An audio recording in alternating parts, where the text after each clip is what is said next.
આગામી 3 દિવસ સામાન્ય વરસાદની આગાહી કરવામાં આવી છે। હવામાન વિભાગે કરી છે વરસાદની આગાહી। 18 જૂને વધુ એક વેસ્ટર્ન ડિસ્ટર્બન્સ સક્રિય થશે। 17 અને 18 જૂને દક્ષિણ ગુજરાતમાં વરસાદની શક્યતા। આગામી 4 થી 5 દિવસમાં ચોમાસું આગળ વધશે। રાજ્યમાં પ્રી મોન્સૂન એક્ટિવિટીનો વરસાદ પડવાની અંબાલાલ પટેલની આગાહી છે। 20મી જૂન સુધીમાં ભારે વંટોળ આંધી સાથે ભારે પવન સાથે વરસાદ થઈ શકે।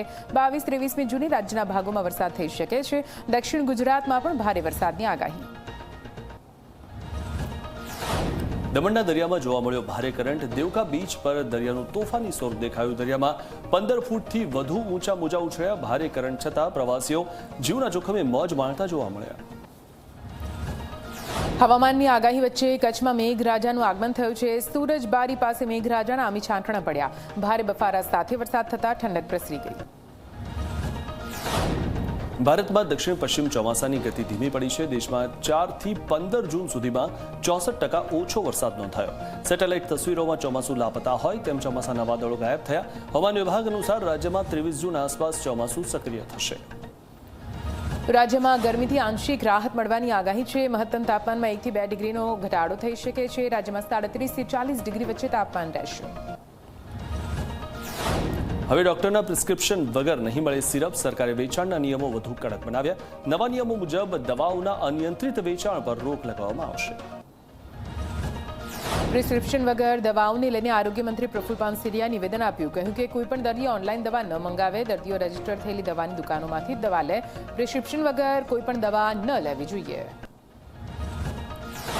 વલસાડના ઉમરગામમાં સંજાણ રેન્જના એક પેડ માં કે નામ સરકારી કાર્યક્રમમાં વિદ્યાર્થીઓ બેહોશ થયા। લાંબા સમય સુધી તડકામાં ઊભા રહેતા તંબુ પ્રાથમિક શાળાના કેટલાક વિદ્યાર્થીઓ બેભાન થઈ ગયા। વિદ્યાર્થીઓને સમયસર સારવાર ન મળતા તંત્રની બેદરકારી સામે સવાલ ઉઠ્યા।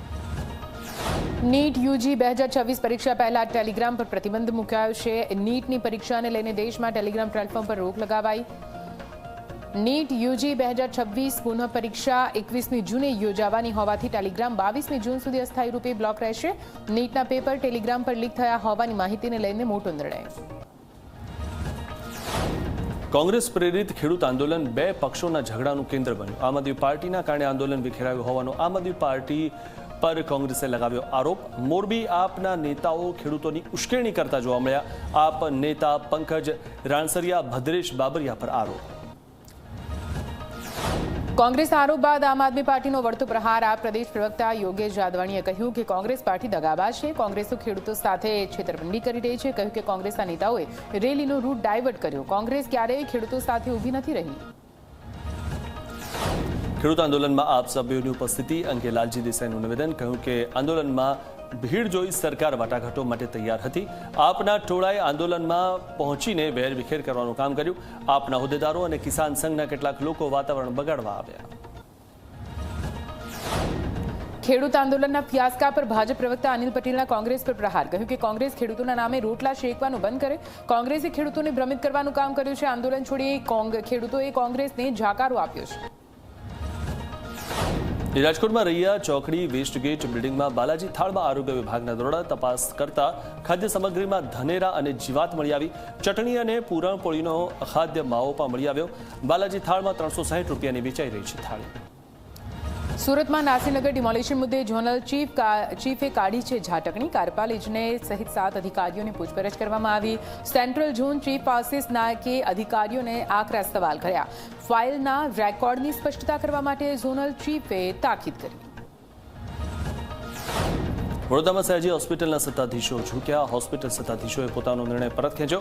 મૃતદેહ બગડશે તો જવાબદારી રહેશે નહીંના ફોર્મ પરત ખેંચ્યા। લોકોના આક્રોશ અને મંત્રીની ફટકાર બાદ નિર્ણય પરત લીધો। સુરત મનપાની કાર્યવાહી પર ઉઠ્યા છે ગંભીર સવાલ। સિંગણપુર કૃપા રેસિડેન્સીમાં ગેરકાયદે પતરાનું કામ તોડી સામાનને જપ્ત કરવામાં આવ્યો। માત્ર 2 કલાકની અંદર જપ્ત સામાન ફરી પહોંચાડ્યો। સરકારી ગાડીમાં પતરા પાછા મોકલાતા સ્થાનિકોમાં રોષ। વિવાદિત ફ્લેટ ભાજપ નેતાની માલિકીનો હોવાનું સામે આવ્યું।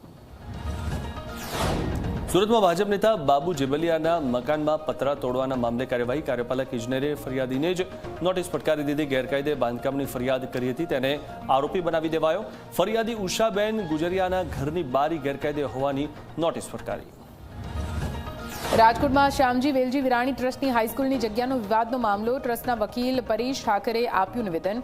પક્ષકાર તરીકે પુરુષોત્તમ પીપળિયાના દાવાને નકારી કાઢવામાં આવ્યો. હાઈસ્કૂલની જગ્યા વેચાણની કોઈ વાત નથી. રાજકોટના બાળ સંરક્ષણ ગૃહમાંથી બાળકોના નાસી જવા અંગે ખુલાસો. પોલીસે 7 બાળકોને શોધી કાઢ્યા, 4 હજુ પણ લાપતા. મુખ્ય માસ્ટર માઇન્ડ રાજકોટનો સગીર હોવાનો પર્દાફાશ થયો છે. ગૃહના અધ્યક્ષ પરેશ મકવાણા અને ગાર્ડ રમણીકને શોકોઝ નોટિસ પાઠવાઈ છે. 2 દિવસમાં ખુલાસો આપવા માટે નોટિસ. રાજકોટમાં જસદણ તાલુકા ગોખલાણા ગામમાં લાંબા સમયથી ચાલતી પાણીની સમસ્યાને લઈને ગ્રામજનોમાં ભારે રોષ. ગ્રામજનોએ અવેડા પાસે એકત્ર થઈને વિરોધ નોંધાવ્યો છે. છેલ્લા 7-8 વર્ષથી પૂરતું પાણી ન મળતા હોવાનો આરોપ.